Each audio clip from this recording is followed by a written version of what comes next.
2.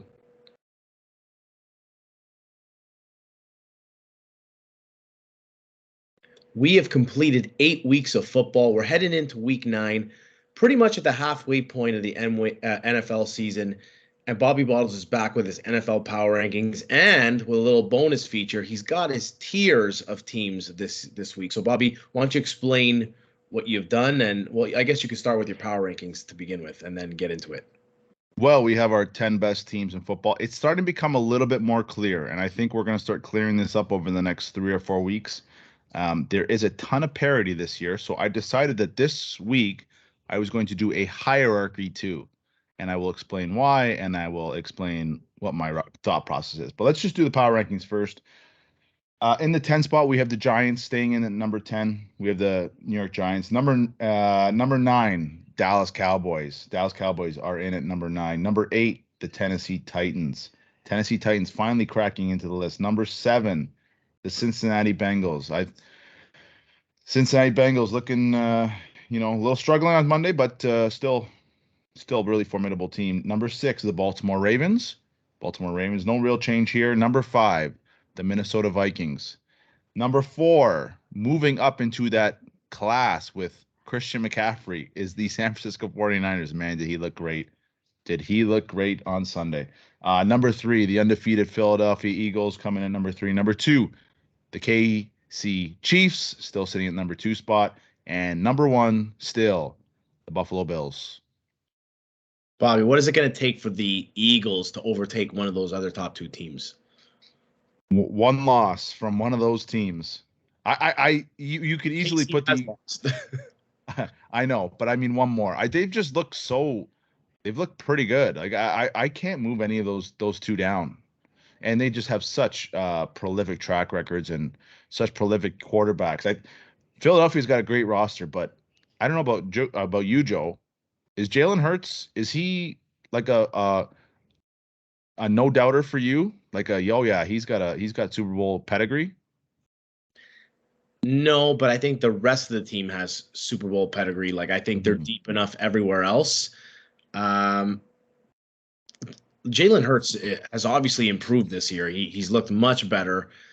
I'm still not 100% confident in his passing ability. And when we get into those tight contests in the playoffs, bad weather, you need your quarterbacks to make plays. And he can certainly do it with his legs.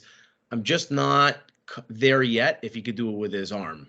So that is yet to be seen, and I guess we will see it. I don't put him in that class with Mahomes and Allen. And if you're going to put those teams in a game against one another in the playoffs, I'm likely taking one of those 2 teams against him because of that quarterback matchup.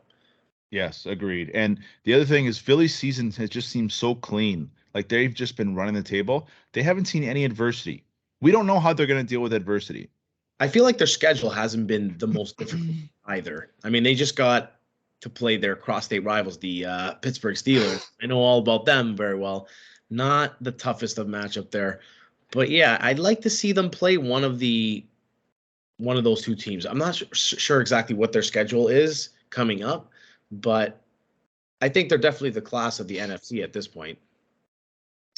How do you feel about the most hated team, arguably in the NFL, the Dallas Cowboys, still only at the 9 spot? I think might be a little low. I'd move them up because now they got Dak back. The offense looked a lot better with him. The defense is solid.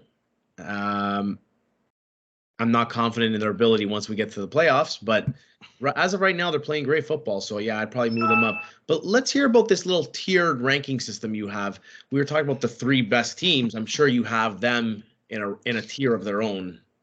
And why don't you lead us on from there? So we've got our NFL hierarchy. And the reason I did this was because these power rankings were getting so difficult to do because of the parity in this league. I argued that from 4 to about 18 or 19, I don't know how you distinguish some of these teams. And the thing about this is when you've got these 3 teams that are just the class of the league, it makes it so that in a 1-game playoff, I don't know if these 3 are going to be in the Super Bowl. Like, I'm not going to sit here and be like, well, it's going to be Philly versus one of Buffalo or KC. One of these other teams has a a very good chance of just coming in and knocking these teams off. So when you have this much parity, it's going to open it up. So I decided to do a little NFL hierarchy, and it goes something like this. We have the three teams in their category of their own. They are the elite. They are obviously the Buffalo Bills, Kansas City Chiefs, and the Philadelphia Eagles. Now, this is where it gets interesting. Every one of these categories will end with a team that could possibly be in the next category. So the next category underneath the next tier is the really good teams. I think it's Cincinnati and Baltimore. However, Baltimore might be able to fall into our next category, which is the great roster, questionable QB category.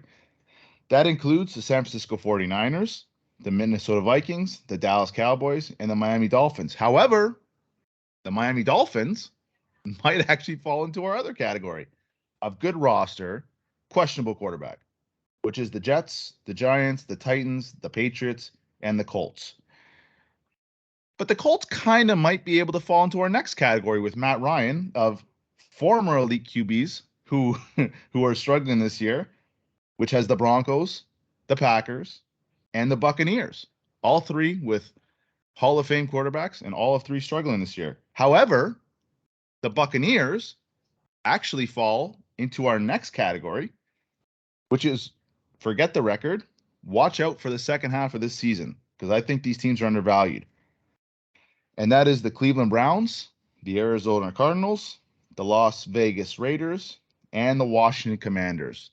Teams to watch out for in the second half. A little shocker there. However, maybe Washington falls into our next category, which is the best of the worst this season, which is the Atlanta Falcons, the Jacksonville Jaguars, the New Orleans Saints, and the Detroit Lions. But I'm not quite sure if Detroit's in that category, so I want to almost debate putting them into our next category, which is the worst of the worst.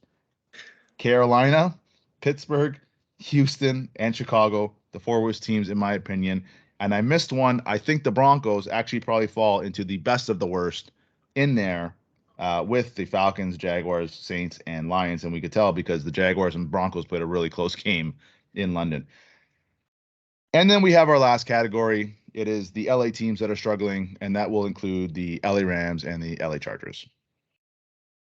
You gave the LA teams their own little category there. Yes, partly because I didn't know where they fit into this other category, and also because, they're both from LA and struggling. How do you have the Washington Commanders in the watch out for them in the second half of the season? I actually think they're a pretty good team. And, remove the Eagles. That division looks really good, but we have the Cowboys who are, we've known the Cowboys to struggle at points. And we have the Giants who we don't really know if the Giants are that good yet. I know they're in the 10 spot in our hierarchy, in our power rankings, but I don't know. I like the Washington Commanders. I think they upgraded with Heineke at quarterback. I thought that was a mistake to go out and get Carson Wentz. And I think this team would have been a little bit farther ahead. They also had a ton of injuries on their defense. And the defense is the key to this team. Their defense has been very poor up to this point. Yeah, I don't believe Chase Young has played very much this season. I don't one of their good detail. I don't know if it's Montez Sweat or Daron Payne have not been in, but I think this is actually like a decent team. The great team, no, but 9-8, 500 team that just got off to a rough start. Now, one of the beauties of this hierarchy is that I think a lot of these categories can have a Super Bowl champion given the parity this year. I would go all the way down to the Buccaneers division because I still believe in the Bucs. So they had Tom Brady. I mean, they got Tom. Brady has always struggled when teams are able to get a lot of pressure on him, like every QB.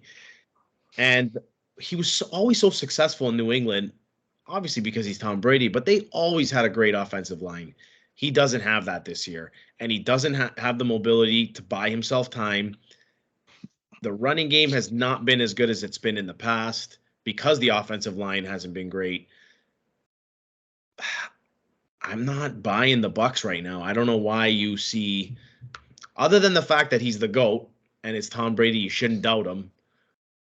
I don't know what else there is to say that, yeah, he's going to have a much better second half. Well, let's go. One, easily the weakest division in football. or maybe not easily, but the weakest division in football. I believe the Falcons are leading that division at like 4-3 or 5-3, or so they have a good chance of making the playoffs. Secondly, their issue is offensive line. If the offensive line can play 3 really good games of just block really well and run block really well, maybe they don't have the most elite personnel, but who says they can't play well over the course of a 3-game stretch? And then all of a sudden, you're looking down those weapons and you're like, they still got a lot of good pieces all around. So I it's a bit of a long shot at this point, but there's still a team that I'm not going to rule out, and the NFC is wide open. This year is as wide open as they come. I don't sit there and say one team, even though the Eagles have looked really good. We talked about it. I don't know if you can trust the Eagles going to playoff time. We don't know yet. We really don't. Is there a team that you can see either getting into that top tier, where there's only 3 teams currently, or a team that you look at and say, yeah, I think that's a team that in the playoffs could definitely take out one of those top tier teams? Really, I think I know who you're going to say. I don't. It's going to be really hard because there is such a drop in quarterback. Like there are teams that have some really nice rosters. I'm going to say San Francisco because That's who I thought you were going to take. Yep. I think that people were banging on the CMC trade. I thought it was brilliant. I mean, this team is good.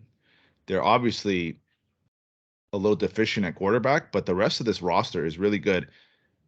And when he gets a lot of good pieces around him, like he's gonna have a good line there. He's gonna have, Debo. I think he's going to look like an absolute beast as long as he stays on the field, which has always been Run CMC's biggest issue. But I look at a team like Minnesota too. Maybe Minnesota. I don't know if Tennessee. I don't know if Tannehill. But there are just Tennessee. Come on. 5 in a row. I mean, there's just so many like teams. Do you feel like that the hierarchy is kind of accurate? What about Baltimore? They just acquired Roquan Smith from the Bears. That defense is going to get much better with him added to it. Lamar Jackson started off great the first couple of weeks, and he's kind of tailed off the last few weeks. And because of that, the Ravens haven't been as successful. Mark Andrews, their elite tight end, is now dealing with a couple injuries. He might miss a couple of weeks. I still think that Baltimore team, though, can give a lot of team fits and maybe squeak into that top tier. I love that acquisition that they pulled off today. Love it. And like a 2nd-round pick, and I believe also a 5th. 5th, yep. This guy is he's a stud. He's a great linebacker. But we know that NFL trades are like that. Could Baltimore do it? Yeah, Baltimore has the recipe. They've got a good defense. They can run the ball. The biggest question for Baltimore is when they fall behind, can Lamar throw them out of trouble? Now, if they can execute a game plan, get ahead, a bleed clock. I mean, I wouldn't be surprised if Buffalo and Kansas City said the team that we don't want to play is Baltimore because they have the recipe to beat them. However, they've got to stay out of they can't get into track meets. So they have to win one way and one way only, and that is basically just run the clock and just beat teams up. So hey, listen, I have them in the really good category, but maybe in the great roster questionable quarterback category as well. So I mean, you could look at them and saying they're top 5 or 6 team in the league. Nice. Bobby, I like the tiers. Let's see, maybe next week when we do the power rankings, you're going to want to switch the tiers all over again, just like you do with the power rankings. You're going to say, I messed up all the tiers. I got to redo the whole thing. I think I don't know if I'm going to change much. I think the tier system, I think I got it right. In fact, I might well just do that as my power ranking from here on out. All right. Thanks for everybody for tuning in. Next week, we're going to do our For Real or Fugazi, where we talk about all of the teams and discuss whether they're a for real contender or they're a fake contender. Tune into that. Make sure you hit that like button, that subscribe button. We really appreciate the feedback in the comments as well. So thanks again, everybody. Take care.